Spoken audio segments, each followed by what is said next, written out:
Greetings and bienvenue, Midnight Crew. Thank you for returning to this broadcast, and welcome to new viewers joining us for the first time. If you like a video, then feel free to subscribe. Out in the middle of nowhere, Wisconsin. Grandpa's at the family cabin fixing a few things. Me and my good friend Aaron go up there to lend a hand. Maybe do some fishing the next day before we take off. We help Grandpa chop and stack firewood, solder broken pipes, and rewire the TV outlet. In the cabin that night, me and Aaron sit and chill with Grandpa. Grandpa was injured in World War II in 1944. He spent the rest of the war guarding POWs. The camp these POWs were at was about 45 minutes away, and another hour of trail riding from there in the middle of nowhere. Grandpa still knew by heart what road and what markers were out there. After leaving Hemlock Road, turn left onto a dirt path. You will come to a boulder on your left. Go 1 mile up and turn right. Go down that logging road for about 20 minutes. Come to a fork with an old oak tree. Turn left at the tree. Keep going another 20 or so minutes. You go to a clearing, and on the far right end is the path. Drive another 10 minutes, then you hit the perimeter gate 100 yards outside the main fence. You are there. Me and Aaron are taking notes. We both agree to spend a night at the camp if it's still there, or we get lost. Leave early next morning and fill the back of my Silverado with camping gear. Also taking Grandpa's Marlin 30-30 and his Ruger Blackhawk 44 mag, in case of bear. So we leave early, like 7 a.m. early. On the road until we hit the logging trails. Find the boulder like Grandpa said, painted heavy in graffiti. Turn onto other trail until we come to a fork clear cut. The oak tree is a rotting stomp. Like 10 years ago, the place was clear cut. Continue on our way. Reach the clearing and drive around the clearing. No road to be found. Get out and search the entire right side. Find a deer trail, big enough to fit the truck but hitting a lot of brush. Some gravel and sand where the path used to be. Follow the path and we reach a rusty fence, all knocked down and abandoned. Several wooden buildings are standing. The rest have caved in or covered in moss. Forest slowly reclaiming it. We find one tower still standing. Try to climb it only to see the wood broken in several places. Nope. Check out some of the buildings. Check the commandant's office. Kick open the door. Find a safe. Empty. The file cabinets are empty too. Expect to find some Nazi medals, gold, and other trinkets. Check the barracks. Find S's carved into bunks. Find this rusty tarnish badge with leaves and crossed grenades. Find a soldier's POW ID under floorboards. Agree to sleep in the best-looking building, which was the 3rd barracks, and closest to the gate, start a fire in the old wood stove that still worked. Chill on these old bunk beds, and share a bottle of brandy we got from the cabin. Life is good. Fall asleep like 30 minutes later. Hear the sound of boots on a wooden floor and shuffling. Jump up. Friend is also awake. Aaron. Dude, did you hear footsteps? Nod. Grab Marlin 30-30 and Ruger 44. Sounds like the footsteps are coming from the back of the barracks. Shine lights and see nothing. Boots stop. Get out of the bunks and sleep next to the glow of the wood stove for safety. Sleep with one eye open. It's like 4 a.m. It feels like someone just kicked me in the ribs. Look up to see this figure standing over me. So this figure is standing over me. I assume a park ranger or game warden. The figure yells, "Get your ass up! Get the hell out!" I run out of the barracks. Stand outside in the cold for like 15 minutes. Nobody else comes out. Not Aaron. Not even the guy who kicked me. Go back inside. Aaron is sleeping peacefully. What the actual hell? Go back to sleep. I try to sleep only to hear the sound of people holding a conversation in German. Wake up to Aaron waking me up at 6 a.m. Dude, some guy just kicked me. That is enough nope for one day. Aaron and myself pack up and are out of there in less than 10 minutes. We just drive until we have to stop for gas. Both chain smoking. Grandpa asked me if I found it. I told him no. The place is gone. Me and Grandpa never spoke of it since. Have you ever heard of para/K/? I'm a biologist. My job is to study the natural history, ecology of a few small animals that dwell in the forest floor and some savannas, but that's not important. I'm a military and bushcrafting enthusiast. Far from a touristic place, I've been to secluded parts of the Brazilian Para, and I've seen a few things. Here's my story. 2009. On a joint expedition of my city college and the Federal University of Para, aim is to collect frogs, snakes, turtles, and shit. Embassy tells us Para was notorious for human trafficking and had an absurd rate of homicides. I applied for a concealed carry weapon permit, although in Brazil you can only carry 12, 22, or a 380. Bring a Taurus Millennium and backup mag. We land in Belém, team up with other researchers and head for Belterra to do standard collecting in the Amazon forest.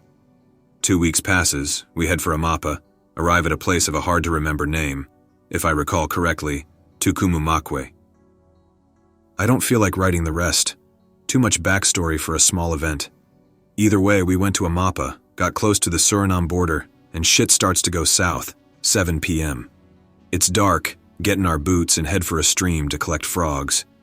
It's a small stream, water is around my waist. Nature is simply amazing at that place. We can hear and see several crickets, frogs, and turtles during our stay. Well, when we're coming out of the stream, I found a small bushmaster and decided to take a few pictures. I'm handling it with a stick, and I see that there's a clearing nearby, so I decide to go there to take a few pictures and whatnot. My fellow researchers follow me. When we get to the clearing, I realize that we're sitting in someone's lawn. I see an abandoned structure. Now we walked several miles into the border. I'm quite afraid of already being in Suriname and get arrested because of my gun. I take my waterproof boots off, put on my ankle holster with the pistol in it, and an all-star on. I placed a flashlight on it to get a better look at the structure. Well, it's clearly homemade and screwed up. I knock on what should be a door, but it's actually a thin sheet of metal with a few rocks holding it in place. No response. Our team coordinator goes for his turn, beating on the door, and after almost 10 minutes it becomes clear to us there was no one in it. We go in. It's covered in fluids, blood and vomit probably. Little to no furniture. Coordinator says something along the lines of, "Yo mano, this is no good. Tell us to GTFO. Place pistol in the chest holster. Waterproof boots were already drenched in water from walking inside a goddamn river, so I say screw it and walk on my shoes inside the river. And then I realize it's dead quiet. No frogs, crickets, whatsoever. We all stop and turn our flashlights off. Nothing. Coordinator turns his flashlight on and says, "Vai veado." Keep going, friend. It's not really an insult in certain regions of Brazil. We get out of the stream, no significant events or anything. Start walking to our car, get in the car, take off my wet clothes and start driving on a state road, pretty messed up. Without warning, there's a police car stopped blocking our way out.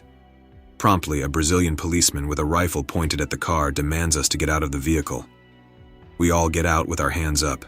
He tells us to get on the ground, spread our legs with the hands behind our heads. He starts strip searching us, while another vehicle pulls by and several other policemen get out. He found my Millennium because it was like, on my chest, starts screaming at me, telling me that I will go to jail for illegally carrying. I tell him where my documents are. He gets it, doesn't say anything. Then things get strange. There's this black car with PF, written in gold letters, where 2 men in a full MOPP NBC gear get out. One has a G36C slinged across his back. I can only assume they're some branch of Brazilian police, because we were asked to follow them. We were taken to a police station, interrogated and then released. I still have a lawsuit to get my Millennium back. That's it. No walk the dinosaur, nothing.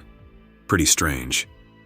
Don't know how the two events relate to each other, but I remember thinking, this is no good, when the man in black with a gas mask, gloves, and boots came out of the car.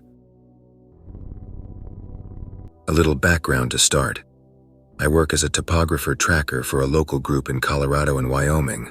My job consists of surveying areas and mapping out common game trails and popular places for herds to gather for hunting and ecological purposes. When I'm out, I'm mostly on an ATV until I find a game trail, which then I map out on foot. When I'm going long distances, I stop at outposts that have been set up along the trail to refuel and rest for the night, or go to in case of hazardous weather. I've seen some things that have made me question what's out there, such as mutilated deer, bull elks torn in half, holes dug through the fresh body of animals from the inside out. While seeing things like this is unsettling, I usually shrug them off as some kind of nasty parasite or bear attack. The thing that made me wonder whether or not I was up against something much bigger didn't happen till recently, while near the Wyoming-Colorado border, in between outposts in the first week of December. To start, it was snowing fairly lightly, kinda spitting really. The pines stopped most of the snow falling on me while I was walking back to my ATV. While it was snowing lightly, the layer on the ground was at least a foot deep off the trail, making it pretty difficult to move or be quiet while lumbering through it. I got on the ATV and drove about a half-mile up the trail, almost crossing over into Wyoming, when I noticed another trail that looked freshly made. When I got off the ATV, I noticed some small droplets of blood in the snow going down the trail, with what looked like bear prints with something dragging behind it. I grabbed my gun off the rack on the ATV and slung it over my shoulder. The trail looked fresh, but the prints and blood were starting to get covered in a layer of snowfall. While walking along the trail, I noticed something kind of weird in the middle of the bear tracks. It looked almost like a human foot, but rather elongated and thin, with only 4 toes on the end. The tracks twisted within the bear prints themselves, almost like the animal's foot spun a bit coming out of the bear track. I continued on while occasionally glancing into the track, and sure enough, the prints were still there. When I went to the end in a large clearing, I stopped following the bear tracks. Something about being in this large clearing with an unknown animal was making me uneasy. I mapped it out and placed a red line over it, indicating a high predatory area. On the way back, I noticed something strange about my own boot prints. Now, I'm a pretty big guy, standing at 6'2" with a size 13 boot, but whatever had made the tracks had a footprint significantly larger than my own. But that's not the worst part. Whatever it was had followed my boot prints back, heading in the same direction I was. Whatever it was, it had snuck behind me and was heading towards my ATV. I shouldered my rifle and put a round in the chamber. I walked back, glancing down every so often to see if the twisted footprints were indeed still in mine. When I got back to my ATV, I noticed that the prints circled my vehicle and stopped behind it and shuffled a bit. I then noticed that my jerry can was missing, and that thing had left a trail of gasoline down the road from where I came. I hopped on my quad to get going in the opposite direction, hoping to distance myself from whatever stole my fuel. After crossing over into Wyoming, I noticed that everything was rather still. It was still snowing, but the flakes almost seemed to be suspended in the air, not falling but not static either. I couldn't hear anything when my ATV was shut off. No animals, no snowfall, not even my own breathing. Almost like something had stopped all sound from existing. I found another game trail, this time a few hundred yards off the trail. I dismounted and walked towards the opening in the trees, with pristine snow covering the rocky terrain around me. All along the trail I would catch fleeting glimpses of a shadow. Not shadows, no. Just one. Moving along the trail with me. I put it off to lack of sleep making me see things. On my way back, I got a chill up my spine. In my own boot prints were the same tracks I saw at the last trail. The same twisty human-like print, but this time, something was touching the ground in front of them. A swipe here and there, almost like whatever IT was tracking me by my scent. I saw movement out of the corner of my eye. I reached for my sidearm, kicking myself for leaving the rifle on the ATV. I heard a ragged breath from my left, like if you collapsed a lung on a deer. I drew and fired into the trees, striking an aspen and blowing a hole in its small frame. I saw nothing.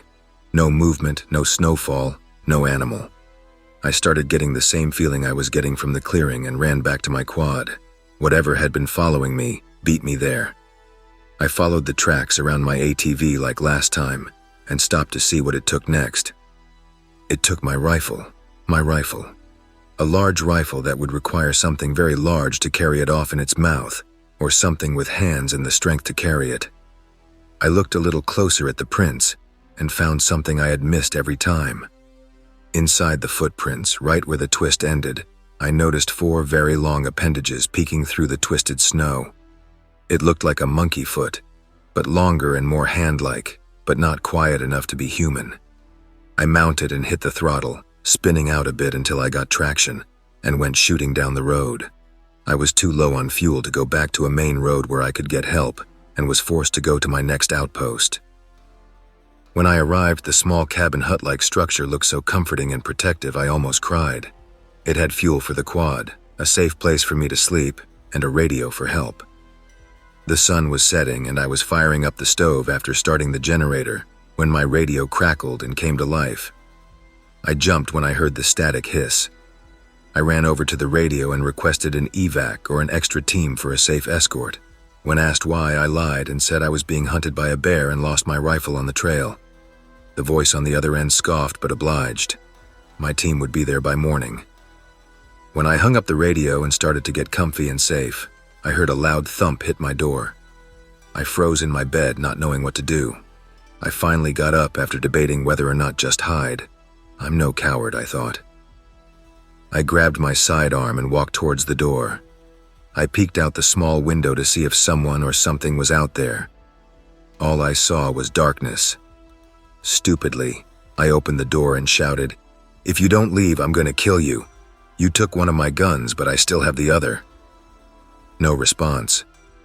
I looked at my door to see what hit it, and only saw the remnants of a snowball. A fucking snowball. I waited to see if I could see any movement, when another snowball came flying out of the darkness to my left and hit my shoulder.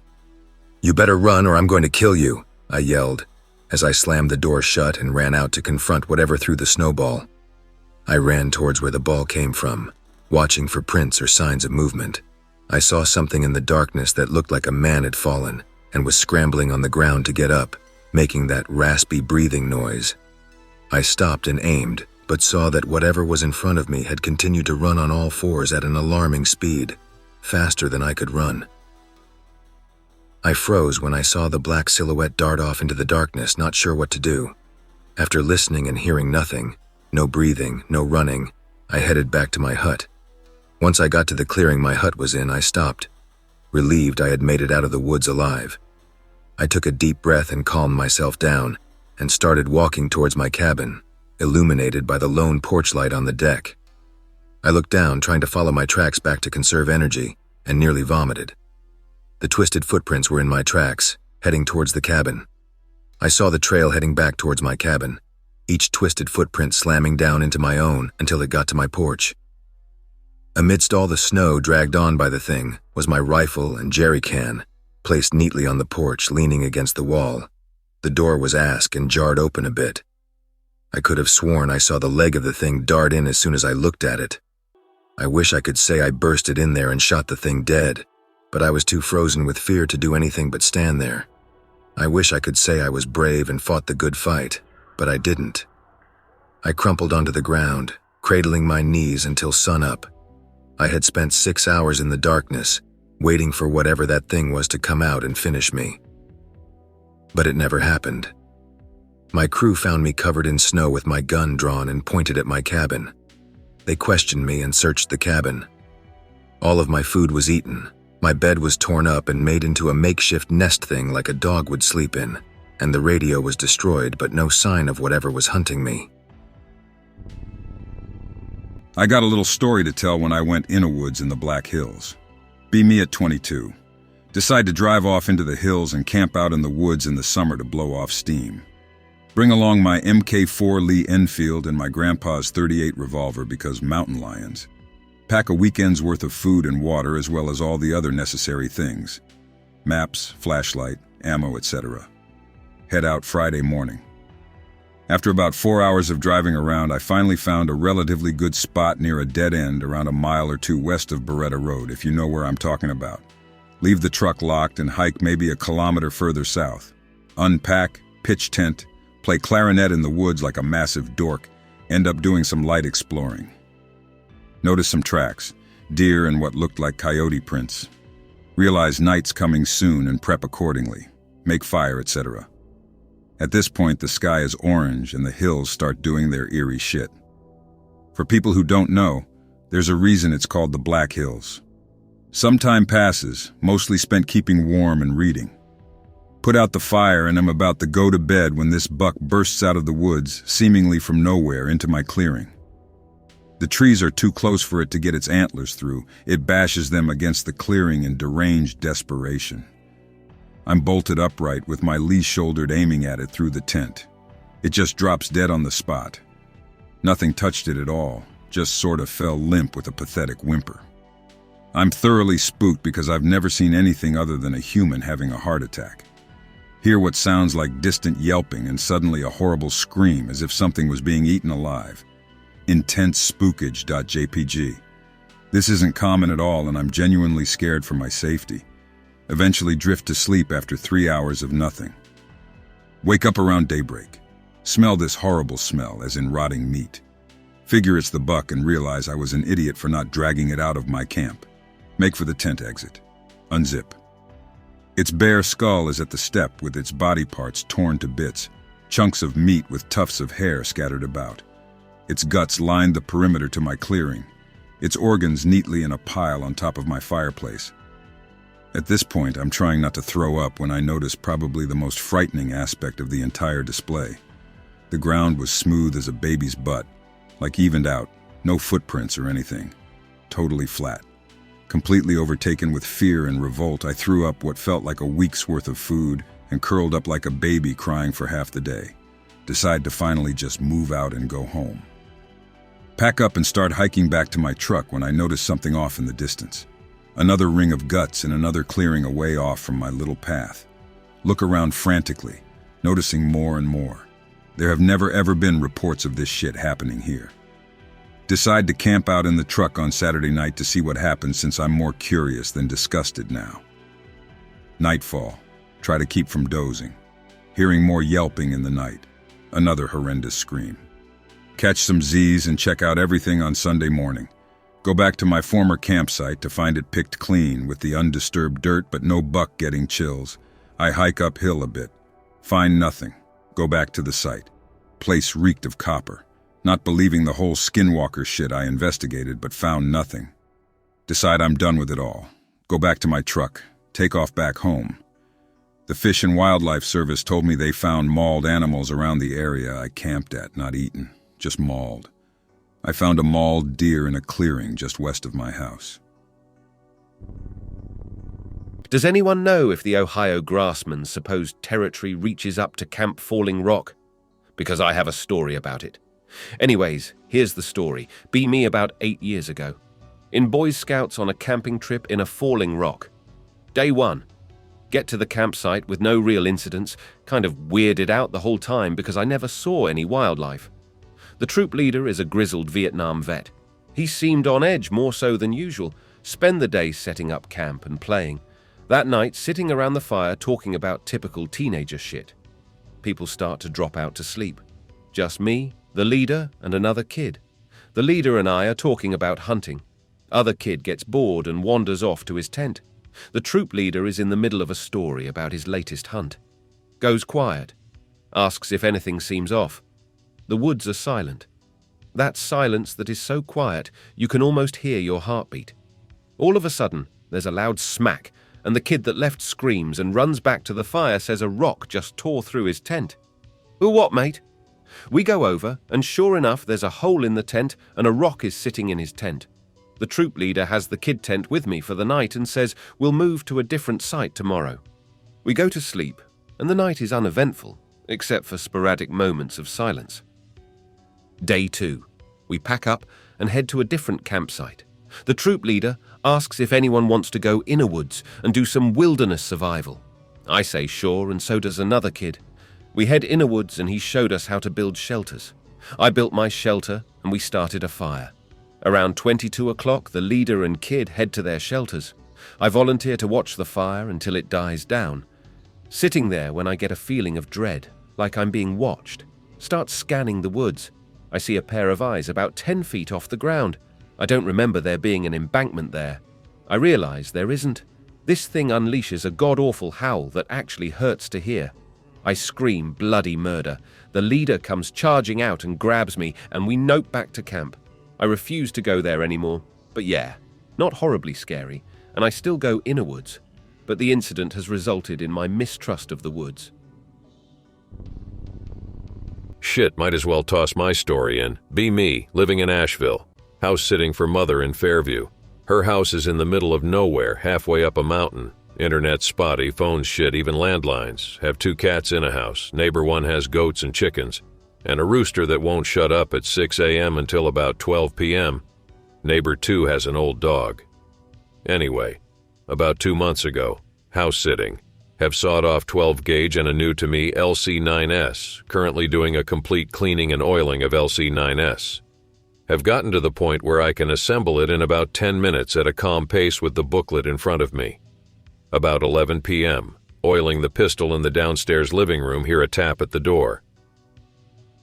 The door wall is a 3-panel glass thing. Middle glass panel is the door. Look up, assuming it's the neighbor who lost a chicken again.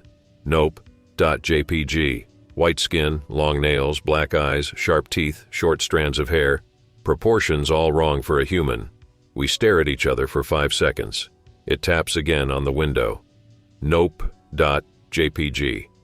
Next thing I know, my LC9S is assembled. There's a round chambered, and the safety's off. Cat that was sleeping on the back of my chair suddenly hisses, launches towards door. The cat's not too bright, but has always been territorial. Once had a standoff with a police shepherd.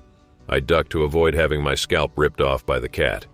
By the time I look up, the thing's gone. Sit there with a pistol trained at the door for what feels like an eternity. I holster the pistol, grab the sawn-off and load-plated buckshot. Have a flashlight. Rig that to the shotgun barrel. Tactically exit house. Heart's pounding like a jackhammer.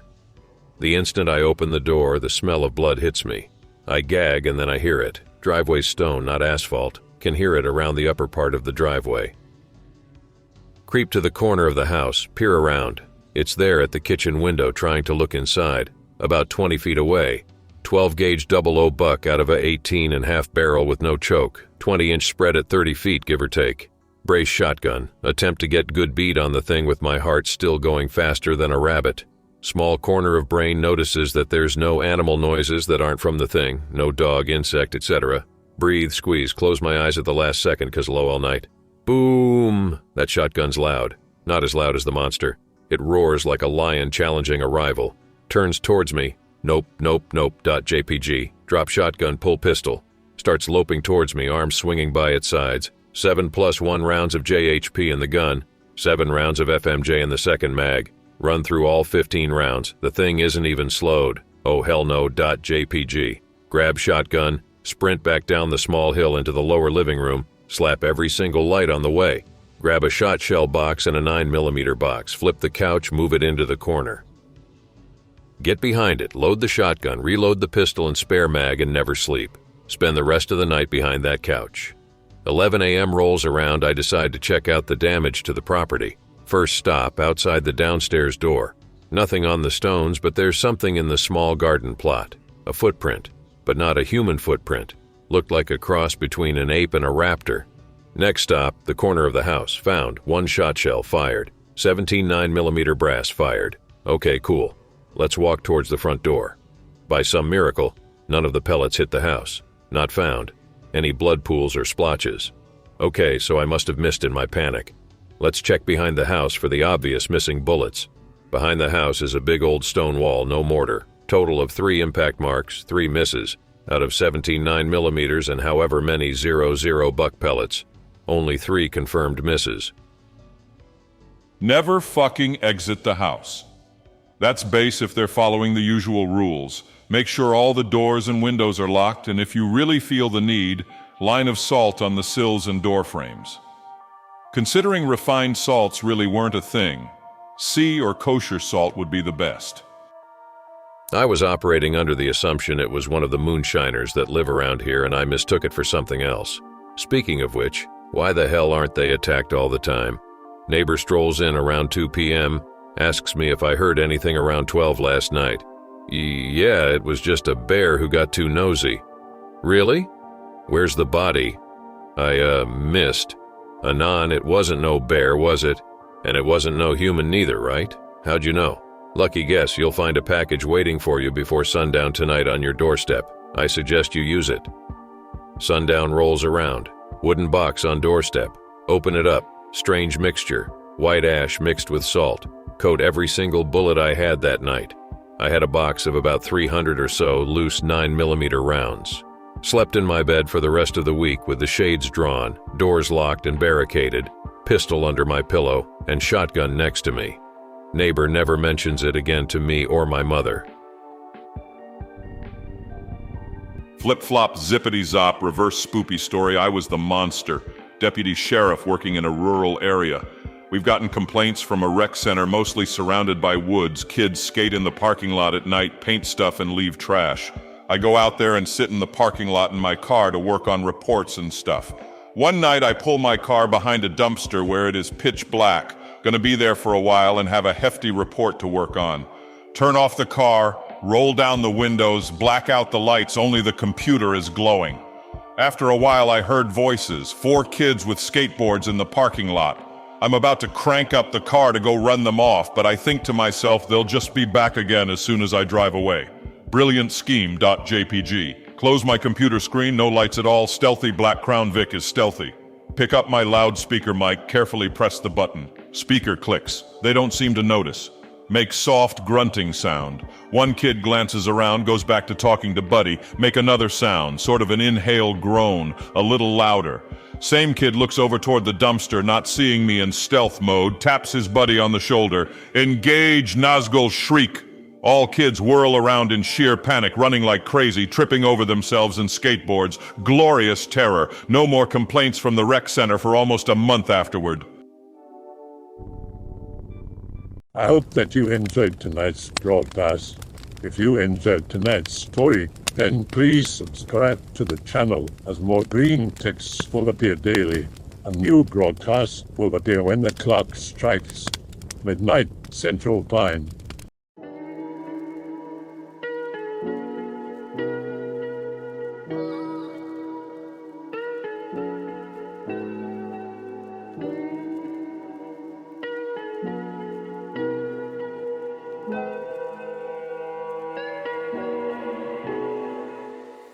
Remember to check the Odyssey and Rumble pages for separate archives of previous broadcasts.